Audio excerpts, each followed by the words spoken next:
Bangladesh supreme কোর্টের appeal বিভাগের পূর্ণাঙ্গ বেঞ্চ জনাব এটিএম আজহারুল ইসলাম সাহেবকে সকল অভিযোগ থেকে বেকসুর খালাস প্রদান করেছেন।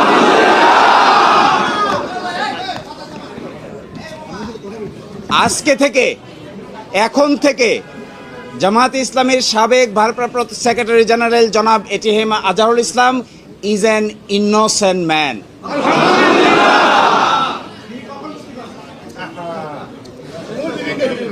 এই রায়ের মাধ্যমে আমরা মনে করি সত্য জয়ী হয়েছে, মিথ্যা পরাজিত হয়েছে।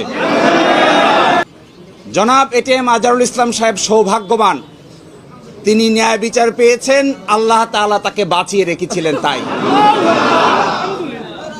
আমরা এটাও মনে করি এই রায়ের মাধ্যমে সিন্ডিকেটেড ইনজাস্টিসের অবসান হয়েছে। আমরা এটাও মনে করি এই রায় ঘোষণার মধ্য দিয়ে বাংলাদেশের আদালতের মর্যাদা সমুন্নত হয়েছে।